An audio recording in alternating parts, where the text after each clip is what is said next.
blind, so he defends with his pocket pair. The flop now 10-9-4, all diamonds. Wow. So Kevin flops top pair and a nut flush draw. Neil opening straight and the queen high flush draw. Rob checks. It was a terrible flop for him. Over to Neil now. And Neil thinks he likes his Yeah, this is gonna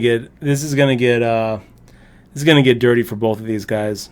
I don't see Neil going anywhere with Queen Jack. I don't see Kevin going anywhere with top pair, nut flush draw. I think they both get it in right here.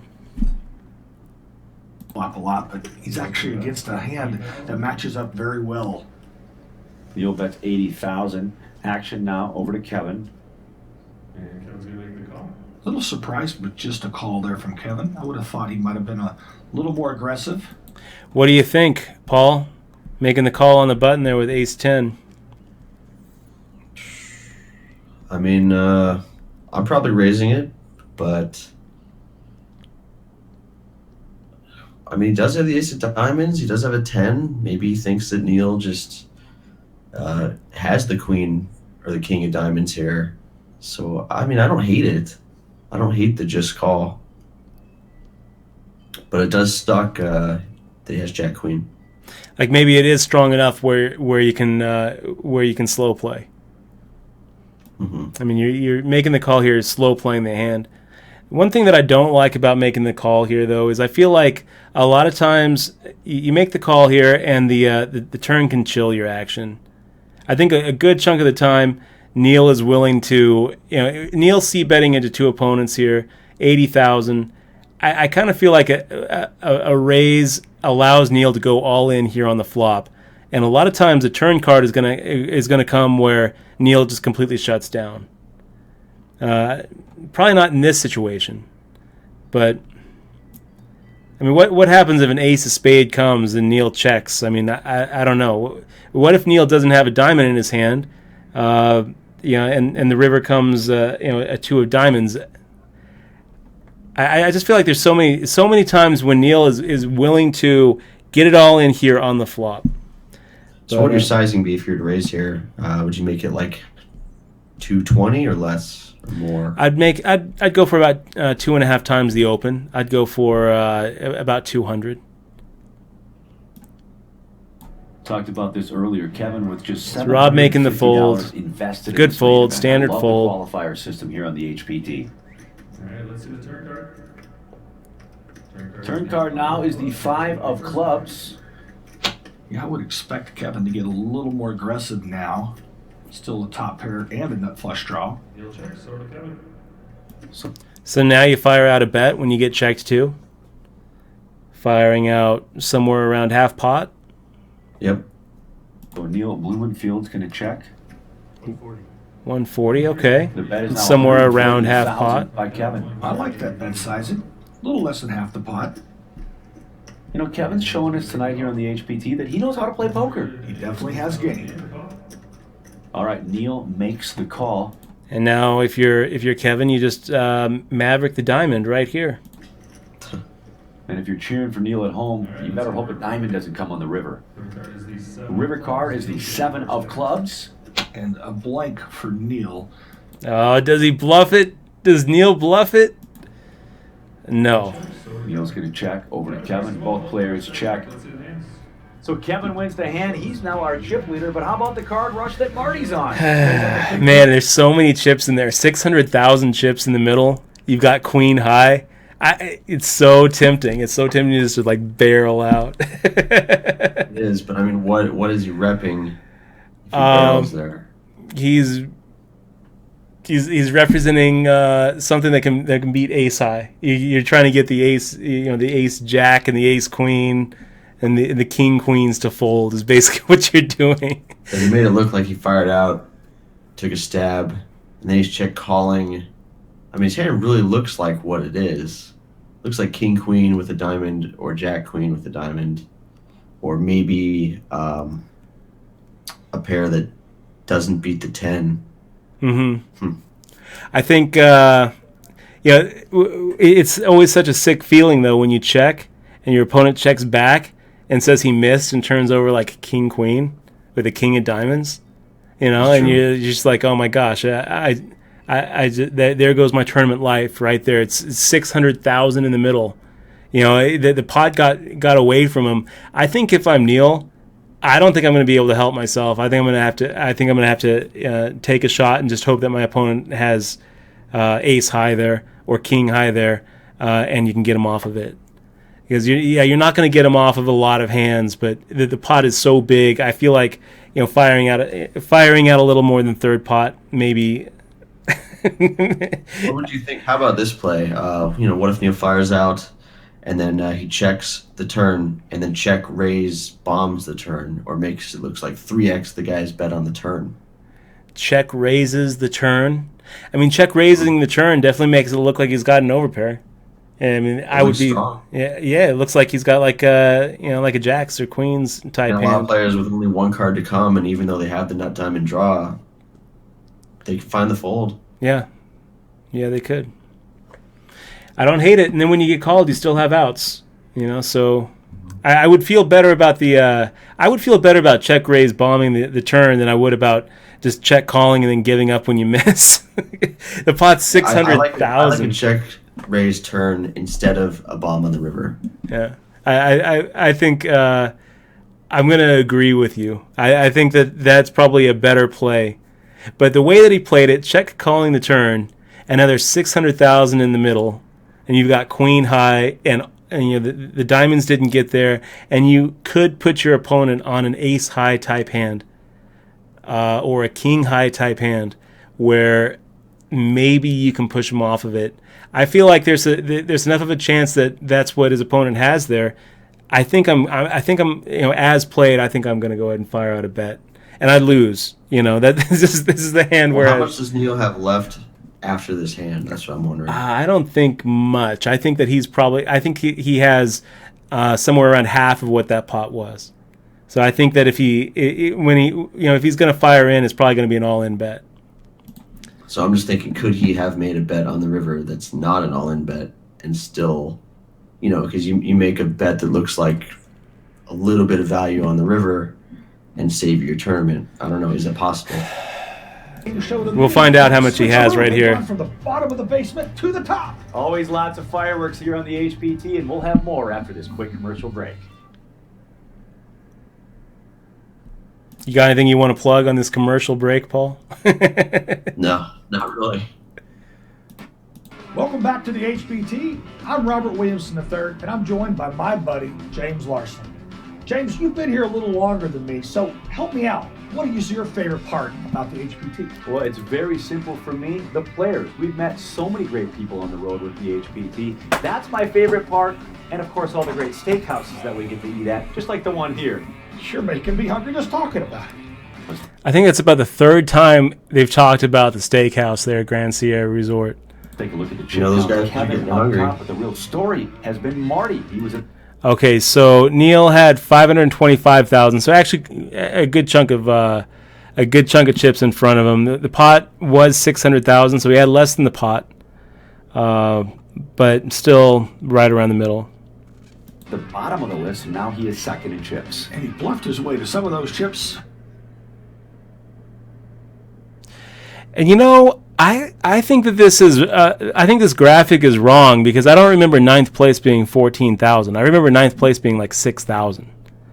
Yeah, ninth place was 6,000, 6,600 or something like that. So I think that what we're seeing here is just a mistake in the editing room. Pocket Kings help too. So life good for Marty. Rounding out the bottom of the group, Duke Lee and Dave Brewer. Lines are 8,000, 16,000 with a 2K ante. And we're broadcasting from the Grand Sierra Resort and Casino right inside the Lex nightclub.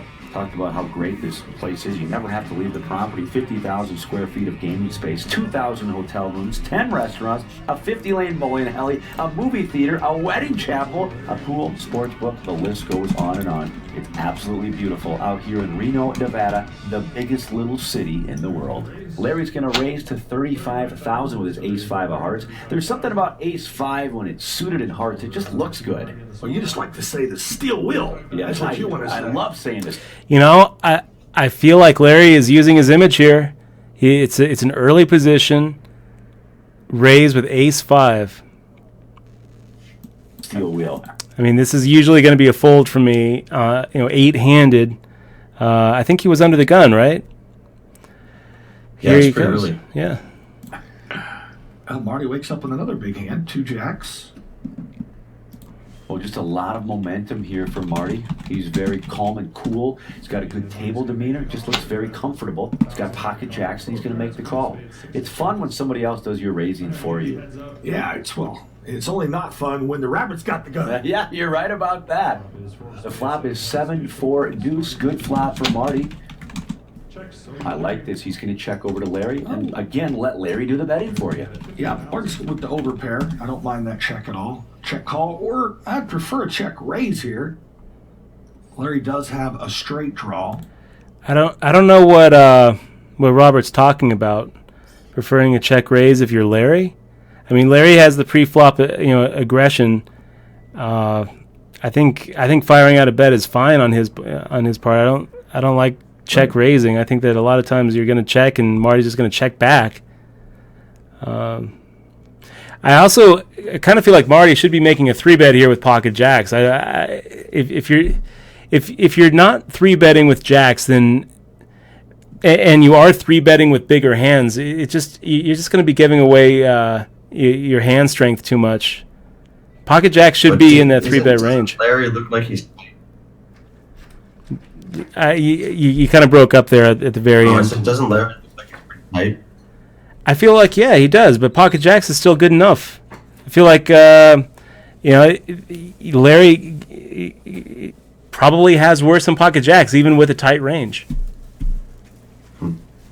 I don't know where my fence is. I don't know where I'm going to say, okay, a call is better than a raise, but pocket jacks is over the fence for me.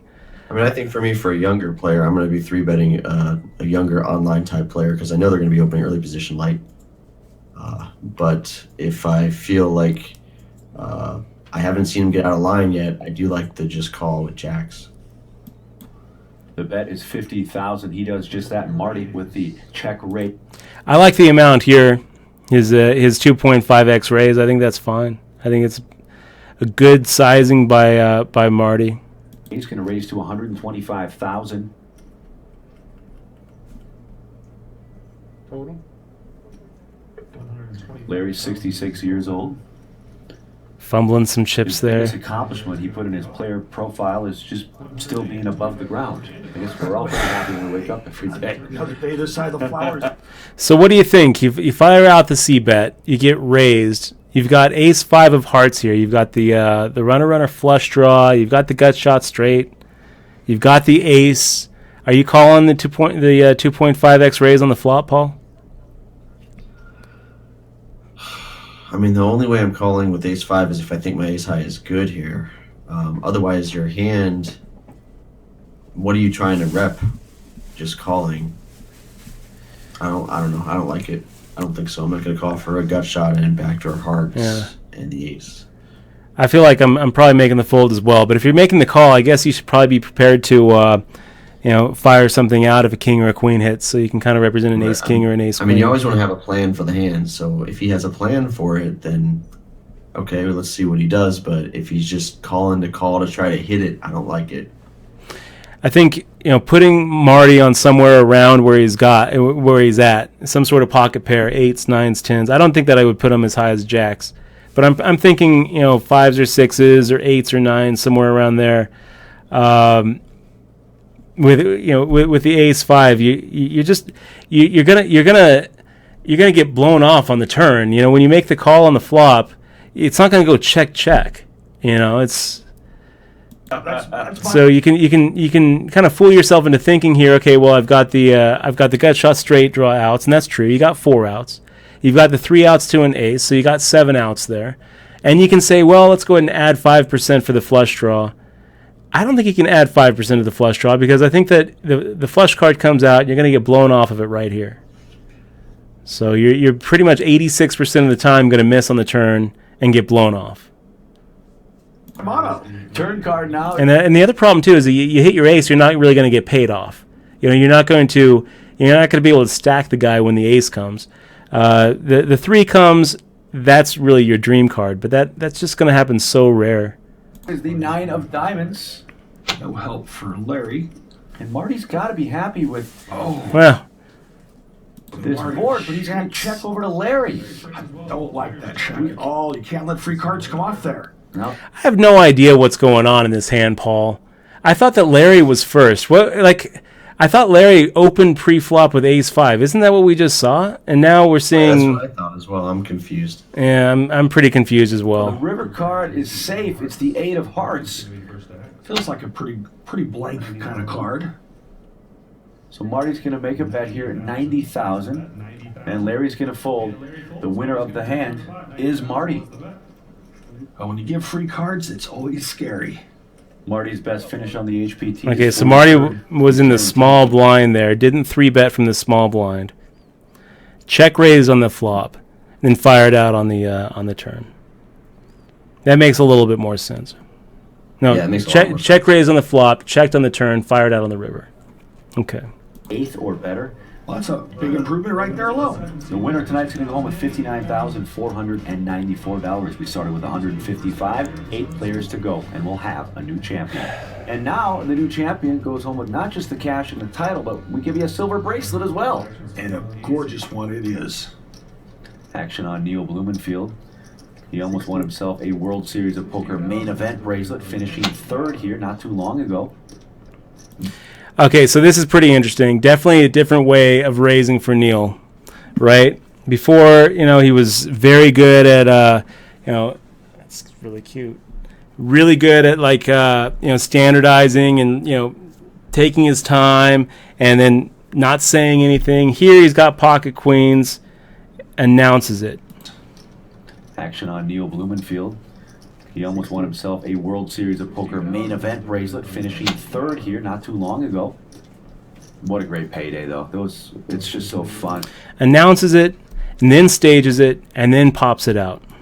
To see people we know make it deep in the main event. Almost 3.4 million. Unbelievable. That's a lot of dough, Robert. Very much more. Look how further down he is too. Look how he's really hunched down in there. Even for me, that'd be a lot to try to go out and just spend in one night. I know, right? Neil's going to raise it up here with his pocket queen, so... Big hand for the fedora. Kevin folds. Now we go to the button and Duke, and look at this pocket. This is going to suck. It's going to suck for Neil. Kings. I'd love when I wake up with 2 kings or 2 aces. See, I do not like the call from Duke. I feel like Duke has such a wide open image. I mean, 3-bet image is so active. That's where you need to be 3-betting. Yeah, you 3-bet here. The problem with not 3-betting here is sometimes you hit your set. And Neil is not going to put another dime in. Sometimes it's going to come like ace, king, 3, all hearts, and Neil's done with the hand. It's just. Either one. This is a good spot for Duke to make a 3-bet here. And if I'm 3-betting Neil, I'm probably making it somewhere around 150, 160, 2.5x or more, somewhere around 2.5 to 2.75, maybe 3. Good boy. And he just flats. Oh, he's kind of hiding the fact that he's got such a big hand. And now George is going to come along as well. He's got pocket trays. So kings, queens, and trays. Pair against pair against pair. We'll see who gets lucky here in the flop. It's Jack 8-4, couple of spades. Well, I don't blame Neil for thinking. So Duke getting pretty lucky here that the flop didn't chill his action. This is probably gonna be the swan song for Neil. He still has the best hand here, but he's gonna have quite a surprise with Duke. Ouch. Oh wow! An all-in bet by Neil. It's great to wake up with pocket queens unless your opponent's. It's great to wake up with pocket queens unless your opponent has pocket kings or pocket aces. Yeah, especially when the flop comes out and it's all undercards to your pair. I can't blame Neil here. This just happens as part of the game. Duke obviously makes the quick call, and this is just a cooler. Neil just literally ran his 2 queens into the buzzsaw. Oh, I knew it was going to come out of the shed. The woodshed. Turn card is the 8 of clubs. And only a queen now can save our November Niner. 1 card to go. The river card. Neil trying to catch one of those queens, as Robert just said, otherwise he'll be eliminated in 8th place. And it's not a queen, it's the 8 of hearts. So Duke is going to win the hand, and that's going to do it for Neil. He's eliminated, going out with $7,817. Hard to feel sorry for the guy, though. He just won $3.4 million. And final tabled our event today. I got to say, though, Neil is a great guy. This is his second HPT final table, and I'm sure we're going to see him in the very near future. More exciting action coming up right after this break. So they're kind of giving away when they're editing this up. This was September, so this was between when they made the final table and actually played the final table of the World Series of Poker. So Neil did not win 3rd place. He did not win $3.4 million when they were recording this. Kind of showing that they aren't actually there at the Grand Sierra while this is going on. And after Neil, what place did he get? I don't remember. he got 3rd. He Okay, got 3rd. Gotcha. I think he got 3rd. I'm sure. He got 3rd place. And after he got 8th place in this Grand Sierra HPT, he actually came behind the booth with me while we were doing the live stream. So that was kind of cool. Got a chance to meet him there at Grand Sierra. Okay, over under, Paul. What are the chances that we hear about the steakhouse in the next 5 minutes of this episode? I mean, apparently the steakhouse is giving him some money, so it sounds like every commercial break we're going to hear about it. Welcome back to the HPT. It's James Larson and Robert Williamson III. We are at the Grand Sierra Resort and Casino right here in Reno, Nevada. 7 players remain, and how about Marty? Are all pals up top again? Playing great, running great, very good combination. Duke Lee with that big pocket pair of kings right near the top of the leaderboard also. Blinds are 10,000, 20,000 with a 3K ante. We're so glad you could join us tonight on the HPT. Action on Larry. He looks down at King 10 of hearts. Again, glasses off before the hand. He gets in the hand, he puts the glasses on. It's a transformation. It's kind of like Over the Top with Sylvester Stallone when he brought the hat around backwards. I'm really dating myself here. The raise is to 42,000. Over to Kevin, who's slowed down a little bit, just a little card dead here recently. Folded around now to Marty, our chip leader. Marty playing great poker. Struggled early on, lost a couple of big pots, but clawed his way back in. And a Queen 8 offsuit. Take a little longer to make this decision. Yes, fold. Marty, fold. He is in the small blind. Now we go to the big blind. Now, on the other hand, Jack 10 suited, I don't mind defending with this hand. Dave B from the 9 seat defending the big blind with that Jack 10. So King 10 up against Jack 10. Larry versus Dave B. Larry staring him down with the shades. And the flop is Ace Jack Trey, couple of hearts. Okay. This one fits both of their hands. David with middle pair, but Larry a straight and a flush draw. I love that check by Dave. The way that he's checking, just like he's. It's almost like in his check, he's just like, "Be careful, you don't want to be betting this flop." I mean, look at the way he does it. He's just like 10 up against Jack 10. Larry versus Dave B. Larry staring him down with the shades. And anytime a guy checks like we're about to see, I always feel like I'm going to fire out a bet and get called, and then fire out another bullet, and he's going to let it go. That's how it feels like when you see a check like this. Couple of hearts. Tell you what, this one fits both of their hands. David with middle pair, but Larry because the way he's checking here, looking over at his opponent, it's not encouraging a bet. He's not checking saying you go ahead and make that bet. He's checking in a way that's discouraging the bet. So I'm never expecting to get check raised here. I'm also not expecting to get through with a bet. Most of the time I think a bet gets called, but a second barrel and a third barrel finally get through. And a flush draw. Actually, a royal flush draw. Haven't seen a royal flush in a long time here on the HPT. Maybe we'll see it tonight. Larry's going to bet 50,000. Action back to Dave B. And now watch him completely make me eat my words here and check raise. Got the best hand so far. No! What do you think of that play, Robin? I'll tell you what, very great. So 133,000 more.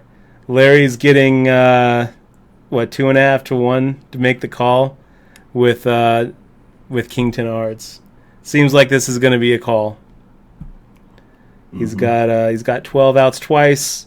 He's getting all the odds he needs. Make the call. Sometimes too, every once in a while, you're up against a player who has a smaller flush draw, and then you're just crushing him. You know, every once in a while, Dave has 4 or 5 of hearts here, and you're loving life. Impressive play from Dave B. This is a tough call for Larry. I mean, It's not a tough call. It's an easy call.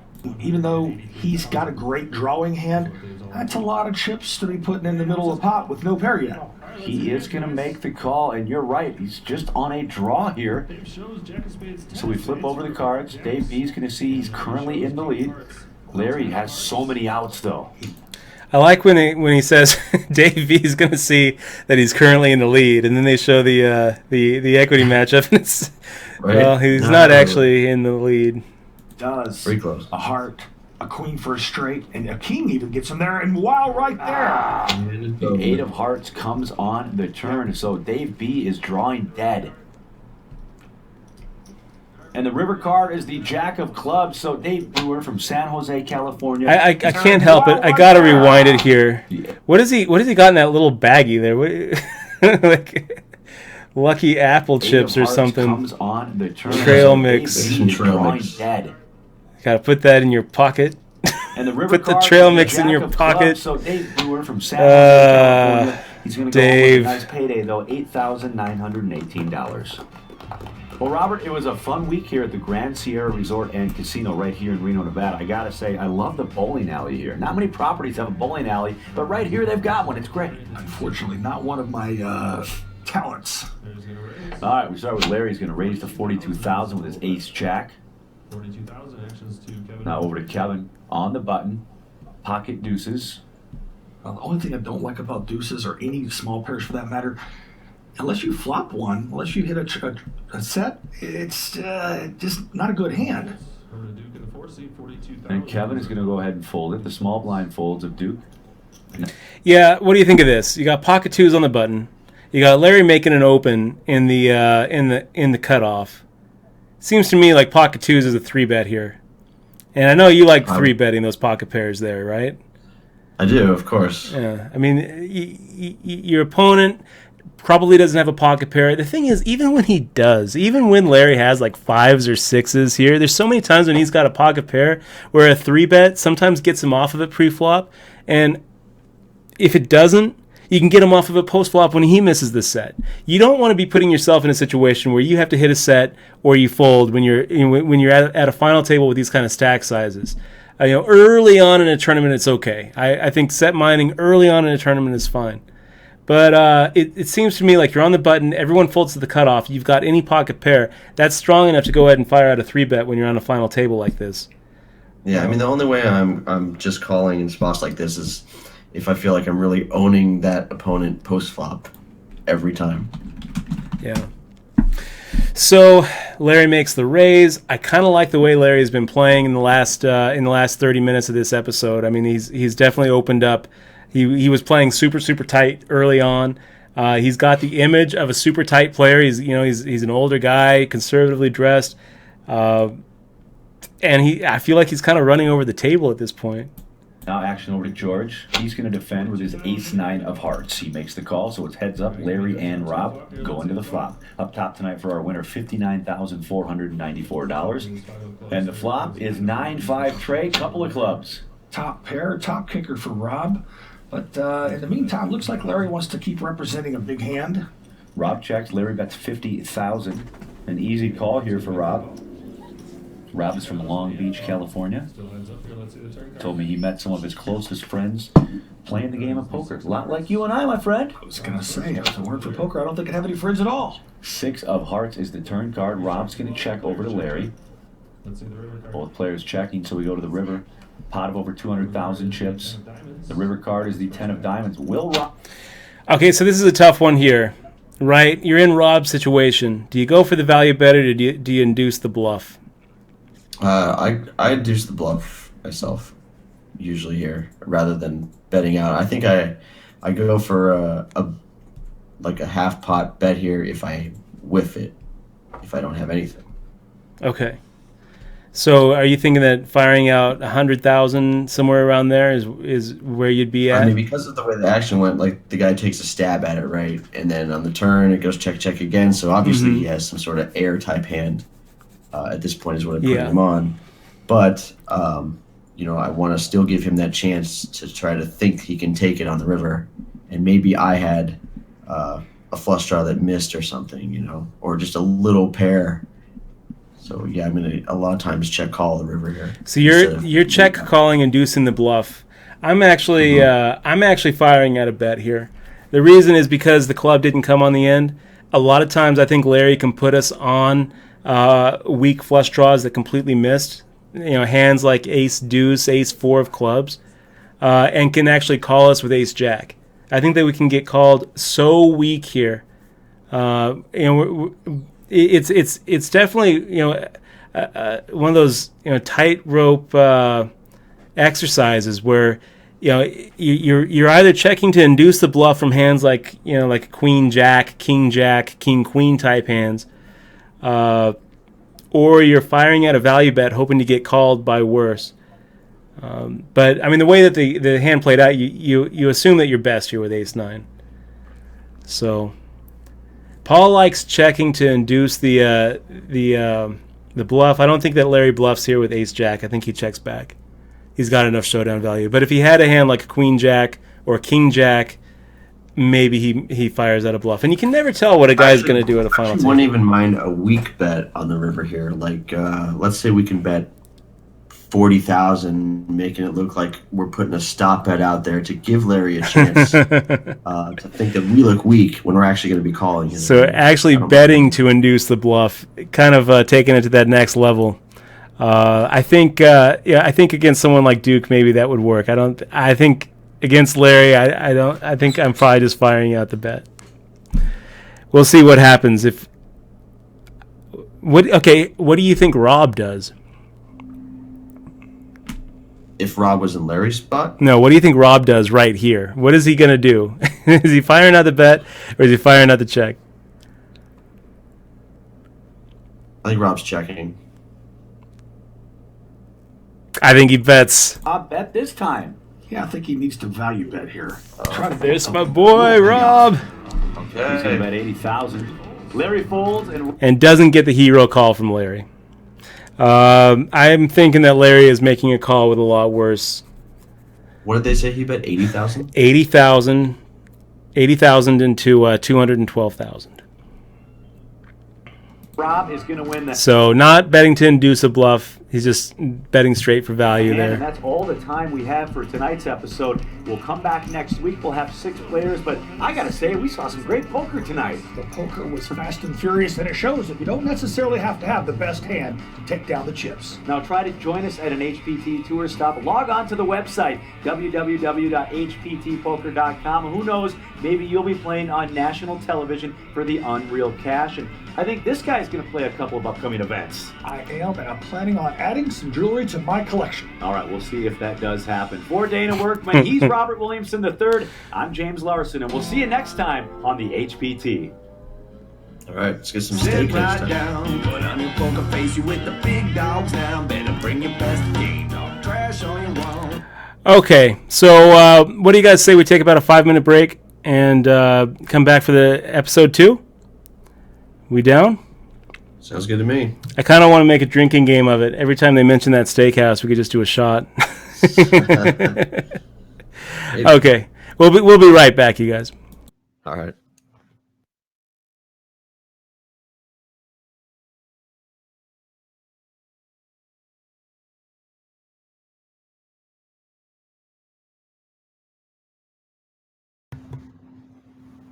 Yeah, no problem. So we're muted on the stream now. Okay. That's cool. All right, I'm going to run to the restroom. I'll be right back.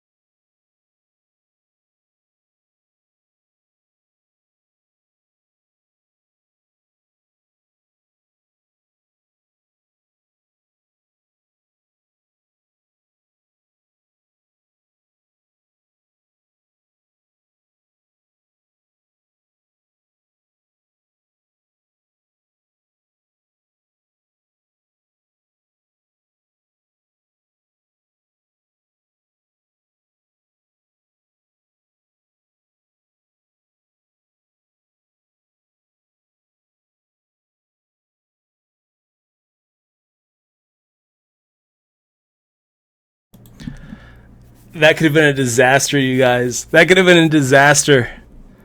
Okay, so we're not muted.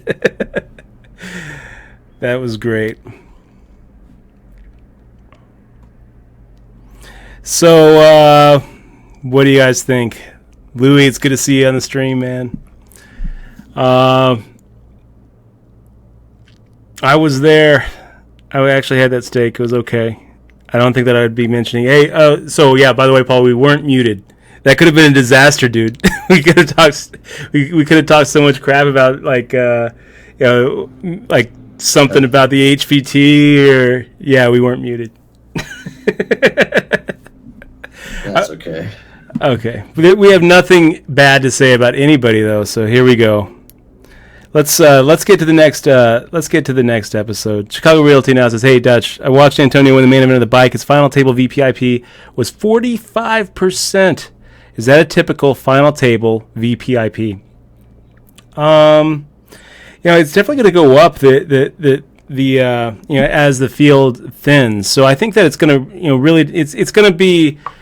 The VPIP is not going to really mean much when you're talking about a final table and you're not distinguishing between 9-handed play, 8-handed play, 6-handed play, 3-handed play. When you're 3-handed, your VPIP should be should be pretty high, probably over 45%. So it's going to depend on how many hands they had when they were short.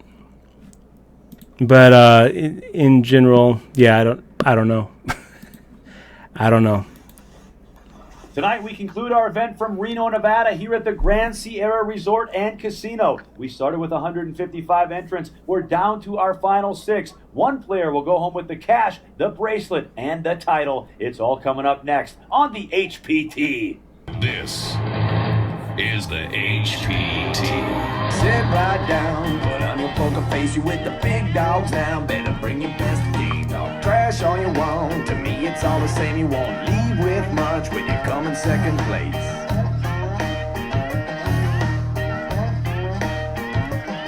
And I'm the one with the stack showing 7 to the jack on crying, mama, cause I'm sending you back. I'll be the last man standing with the money in my hand. I'll be the last man standing with the money in my hand. Last man standing with the money in my hand. I'll be the last man standing with the money in my hand. How you doing, everybody, and welcome to the HPT. I'm James Larson, joined by professional poker player Robert Williamson III. Robert, this week we wrap up our event from Reno, Nevada, here at the Grand Sierra Resort and Casino. 6 players remain, and tonight we will crown a new champion. They'll get $59,494 to take with them, as well as the title HPT champion. And let's don't forget the silver bracelet. It's been a great week out here in Reno, and this property is phenomenal. 2,000 hotel rooms, 10 Here it comes. a 50 Here it comes. Alley, They're going to mention the steakhouse again. Chapel. Thankfully, we didn't have to use that this week. Thank goodness. All right, well, let's head down to the final table, take a look at the chip counts, and most importantly, take a peek at our prize pool. 6 players remain. The top prize, $59,494, but most importantly, everybody's guaranteed just over $10,000. We take a look at the chip counts. Marty, Duke, and Kevin up top, rounding out the bottom of the... Yeah, and here they are with these... where is this coming from? 14,000, 18,000, 22,000. We just saw that the next guy out gets 10,000, so I don't know what... It doesn't make sense. It's like they're just increasing it for their show here. Like, what is happening? It's just a mistake. The guy who is doing the graphics for this must be looking at another payout, maybe a different year or something. I mean, if I'm the guys at the bottom, I'd be like, hey, where's my money? Yeah. So George is at the bottom of the heap, 26 blinds, 29 for Rob Mitchell, 33 for Larry, Kevin, Duke, and Marty. 40, 41, and 59. Still lots of play for everybody. I mean, no one's really short-stacked, desperate stack situation. And we're at 6-handed. So, I mean, at this point, you know, 6-handed play, you really need to be opening quite a bit wider. Pretty much any ace is an open when you're 6-handed. Any 2 court cards, I think that you can profitably open at this point. And then, you know, when someone else opens, now you fold a lot of your raggedy aces. Now you fold a lot of your your offsuit court cards, and you kind of stay away. But if you are the first in, you can definitely open wider than you can make calls and 3-bets with. Look at those chip counts. Everybody's pretty close besides Marty, who's got over 1 million chips. Blinds are 10,000, 20,000 with a 3K ante. It's our first hand of the night, and we're glad you joined us here on the HPT. Larry's going to fold. Now action over to Kevin. 10, 20 on the blind. Kevin's going to fold. Duke's over to opening. Duke. Doesn't matter what he has. Last week, you remember Duke was very aggressive. He was up, he was down. Somewhat of a roller coaster ride for him. He actually has a decent hand too. Queen Jack suited. Duke's going to raise the 40,000 with his Queen Jack. 90 total. George announced. Action is over to George in the small blind. So I don't like the 3-bet amount. I don't like the sizing. Duke made it 40,000. George here making the raise. I think that's George, right? In the skull and crossbones hat. Making the raise, and I like the 3-bet with Ace King. I don't like the sizing, though. I don't like the amount. I mean, you're never... What did he make it? I can't see the sizing yet. He made it 90. He made it 90. Yeah, I hate that. So Duke made it 40. He makes it 90, out of position. I feel like you should be making it at least 2.5 times the open. Out of position. 2.5 to 3. Yeah, I like 3 out of position. I mean, I don't really like encouraging people to be making calls when when you're going to have to be playing post flop out of position. So I'm thinking 120,000 here or 100,000 here, somewhere around there. 90 is not enough. He's going to 3-bet now to 90,000 with a beautiful looking hand, the Ace King of clubs. Actions back to Duke in the 4 seat. Big slick. Action over to Duke. I mean, it's weird because I would almost prefer just a straight call than a 3-bet that's not enough in this small blind. I think that if you're looking down at Ace King and you're like, okay, I want to get as much value as possible. I'm going to slow play this hand. You're doing it wrong by making it 80 or 90,000 here. I mean, Ace King is not the nuts. No, it's not. So I would almost prefer just making the call here and inviting the big blind to come in with you than making a 3-bet that's too small. But I think the way that I would be playing this is 3-betting to 110, 120,000. He's going to make the call. I don't think Duke's the kind of player, if he's the one that raises and he gets re-raised, he's calling every time. So it's Ace King against Queen Jack. George Kleiman, he's 64 years old, a commodity trader, 100K in lifetime earnings. The guy's been married for 42 years. Congratulations to you, George. Okay, so Ace King suited completely whiffs it. Still firing out a C-bet. Call off open-ended on the other hand. This has got to look so good to him. Yeah, it does, right? Okay, so it looks like George, I think those oranges are 25K, so it looks like he's got like 360, 370,000, maybe 2 times the pot in front of him. I got to think he's going to C-bet. And if I'm C-betting here, I'm making it about half pot. Flop is 10-8 trade, couple of hearts. Well, a gut shot. And he just gives up. He just completely gives up. So now if you're Duke, you go ahead and take the aggression. Would you agree with that, Paul? He got George. Totally. I mean, it's pretty obvious what he has here. Just the cards for George. Ace is going to be check raising you. Yeah. Duke doesn't take the aggression. He just checks back. Check. We go to the turn card.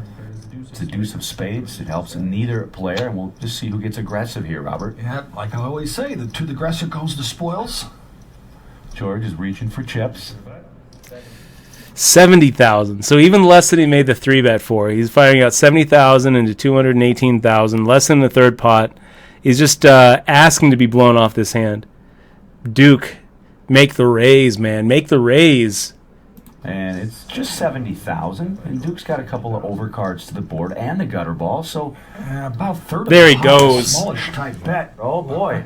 That's what caused this reaction. Duke recognized the weakness, weak bet that George made, and now he can go on the top.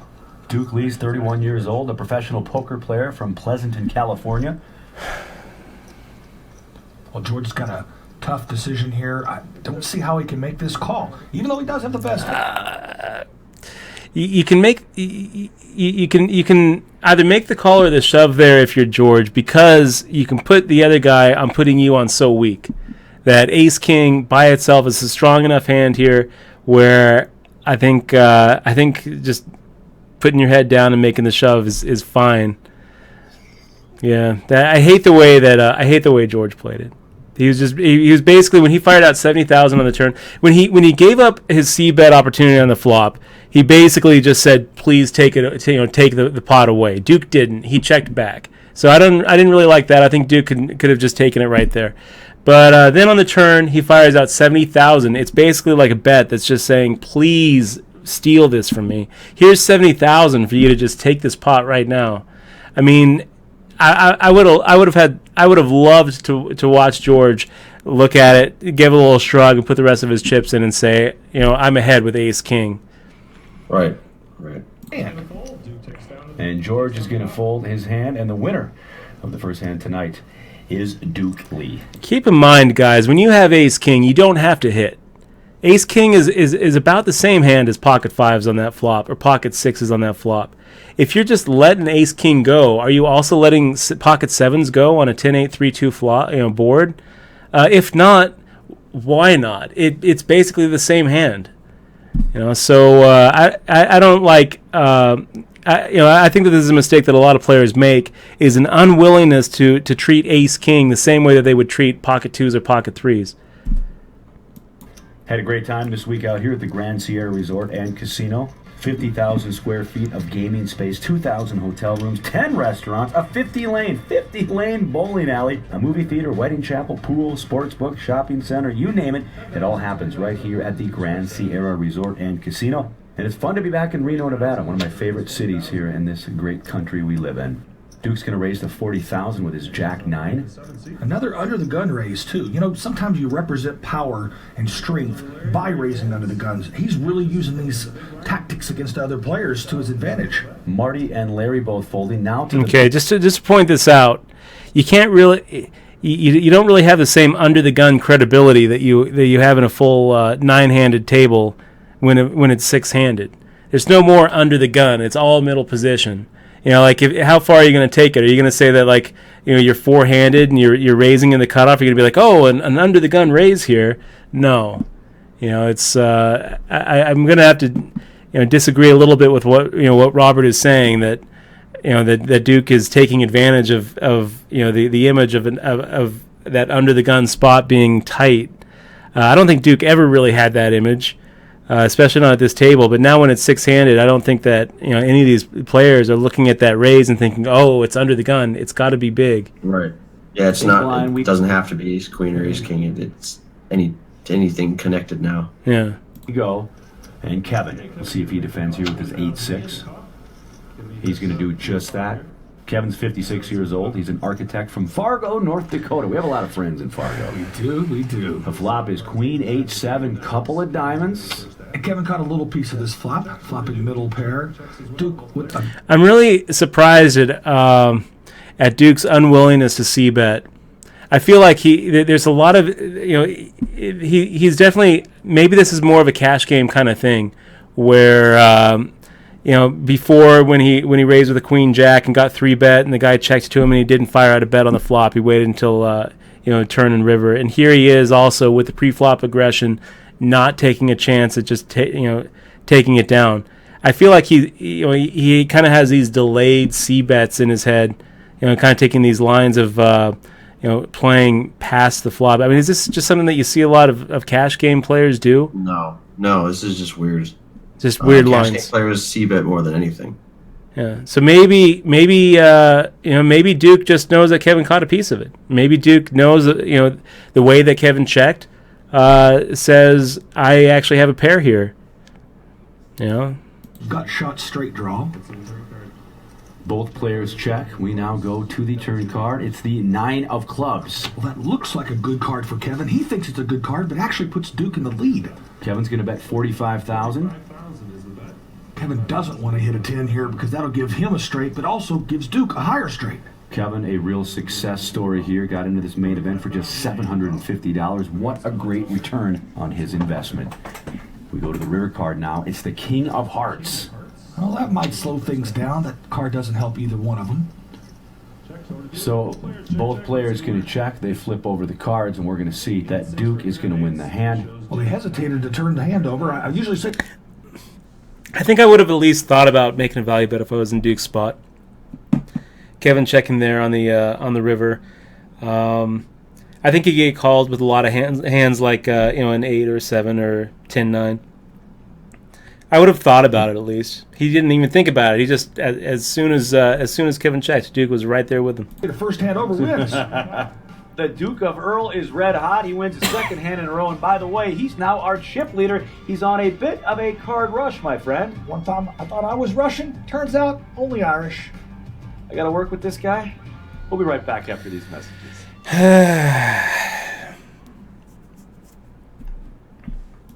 Welcome back to the HPT. My name's Robert Williamson III, and I'm joined by my pal, James, we call him Jimmy Larson. It's been a great week here in Reno, Nevada at the Grand Sierra Resort and Casino. What about 6 steaks, players guys? left. We're going to crown a Talk champion about the tonight. steaks, Robert. We want to hear more about the 6 steakhouse. players remain at this nationally televised final table. Duke Lee, he is now your chip leader, but Marty is right behind him.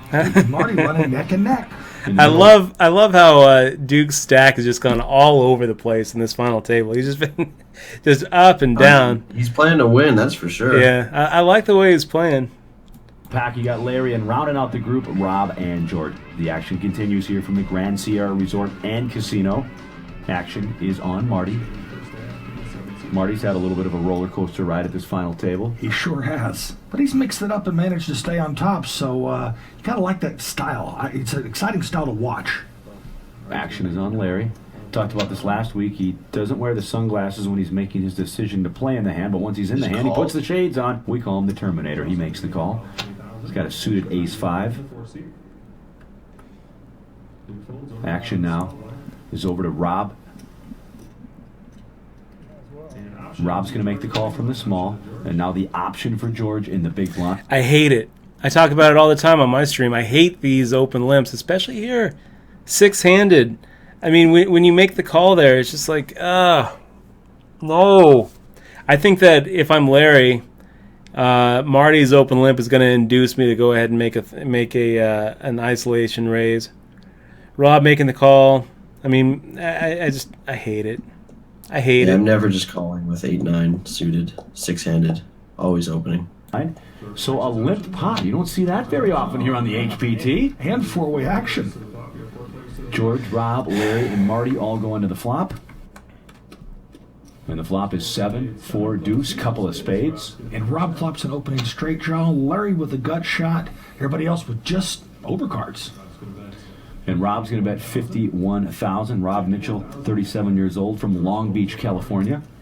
Action over to Marty. He's an HPT veteran. Seen him for years playing. So what do you do there if you're in Rob's spot? You're in the small blind. Because I think I played it pretty much exactly like he just played it. Me too. You can't really expect anybody to be betting for you. You have a pretty good flop for that hand. But you don't want to be giving a bunch of overcards a chance to catch up on the turn. So you're gonna get rid of the 9/8s and the king jacks if you fire out a half pot size bet. You think that you're just firing out about the same amount, Paul? Yeah, I am absolutely. Unless you know for some reason somebody's going to fire a bet that I like a check raise. Yeah. Representing a hand that's not open ended. Looks more like you have the 7 or you flop some weird 2-pair. With us here on the HPT. He's going to fold. Action over to Larry. He's got the gutter ball wheel draw, and he's going to make the call. Makes me nervous when he puts those shades on. Yeah, right? Look, Larry still has the best hand in addition to his draw. Turn card is the 10 of hearts. So Rob just on a draw here, the open-ended straight draw. Larry's still in the lead with his ace high. I'm going to bet again if I'm Rob. I'm not going to check. You're not going to check on the turn? Probably not. I think I'm going to try to bet all 3 streets, assuming that... I mean, there are 2 spades out there. He could have the same draw as us. It could just be... It's either a weak 7, a similar draw to what we have, or spades. That's what I'm thinking. Yeah. He could have some small pocket pairs, too. I'd probably put those in there, the 6s and the 5s and the 3s. I think that also something like an ace deuce ace four. But when I'm Rob and I get called by Larry here, what I'm thinking is a spade draw. And if you check here on the turn and Larry checks on the river, then you pretty much have to fire out on the end as long as the spade doesn't come. Mm-hmm. But the problem with checking here, if you're Rob, is now Larry can put you on a spade draw. You know? Yeah, I like firing all three bullets if you're in a spot with 6-5 here. That's what you're saying, right, Paul? Fire out on the turn. Yeah, that's what I'm saying. And then barrel again on the river. Mm-hmm. Yeah. And now I think Larry might actually realize he's in the lead. River card now is the Jack of Hearts. That helps in neither player. We'll see if Rob's going to try to make a bluff at this. Yeah, because the problem now is like it's now you can get players to make hero calls, putting you on on a flush draw that missed it. Rob firing out, announcing 85 before he actually pops it out there. Try to keep those vocalizations at a minimum, you guys.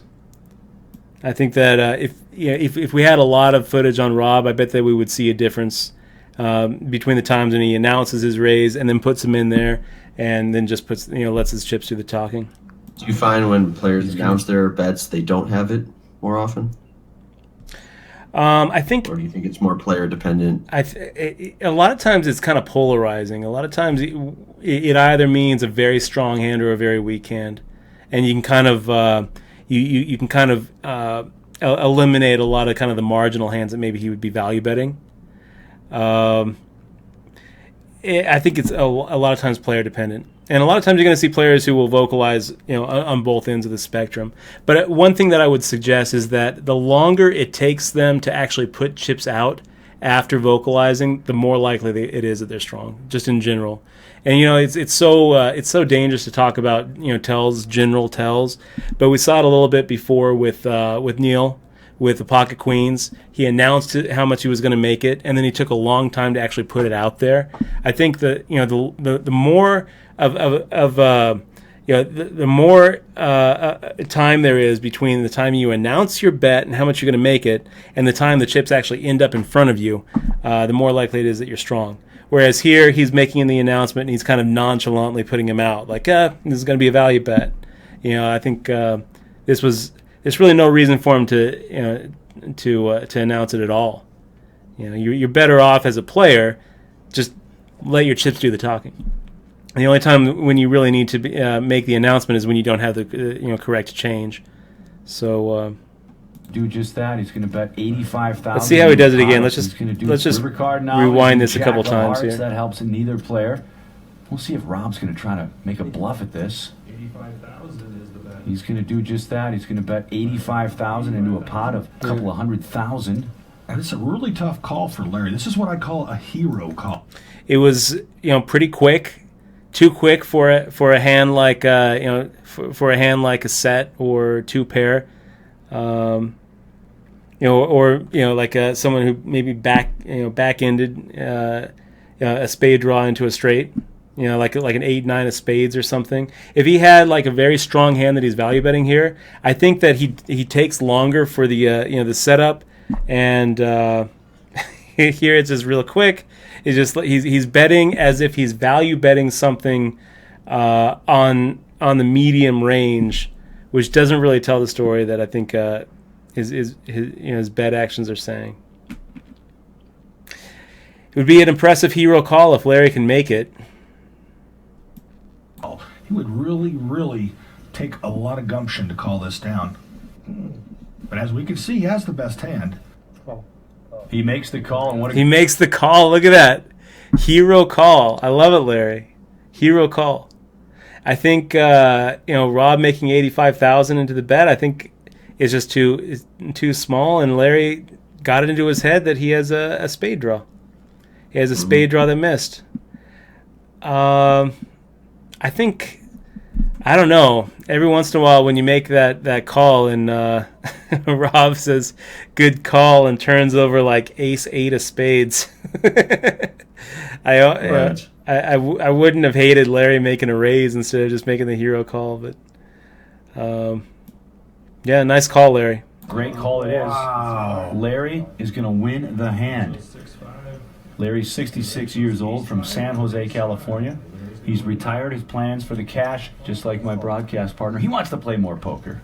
I'll tell you what, that's really intimidating to everybody at the table. When you make a big call like that, they're like, oh no, I don't want to be the one to bluff him next time.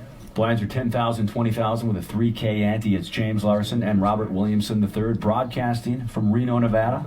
The biggest little city in the world here at the Grand Sierra Resort and Casino. Beautiful weather all week long, but we haven't had to leave because we have everything we need here. It's a 50,000 square foot gaming space, 10 restaurants, a bowling alley, a movie theater, a wedding chapel. We didn't have to use that this week, thankfully.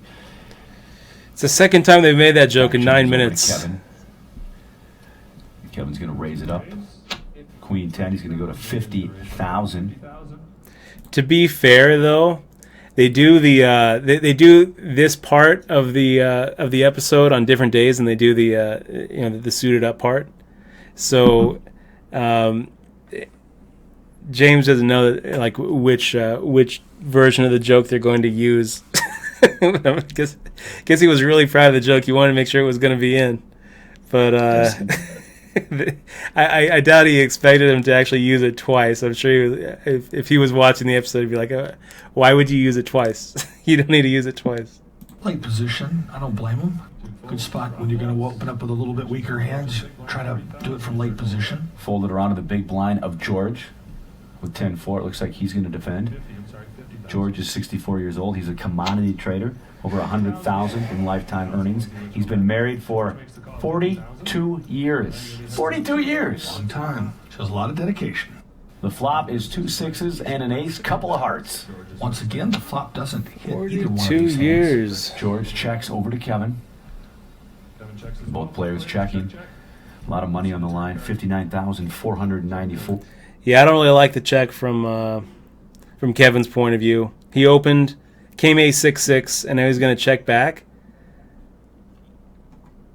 Doesn't really make sense.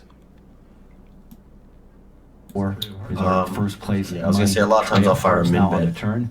George is going to bet 75,000. A lot of time, the first one to bluff wins the pot, and it works. Yeah, look at that. So Kevin, you know, I don't even know what to say about this. He opened, the flop came out ace-6-6, and he didn't take a stab at it. It induced George to take a stab at it on the turn, and George is now winning it with 10 high against Kevin's queen high. This is just kind of bad judgment on Kevin's part. These pots at this point are important. You know, there was more than 120,000 in the middle there. You know, each one of these pots you really have to fight for, and I don't like the way that Kevin just gave up. For him right here. And that's exactly what happened. The winner of the hand is George. If you're going to check back, then you kind of have to, check back representing a weaker ace, right? So now when your opponent fires out a bet on the turn, now it's time to go ahead and raise it up. Yeah, definitely.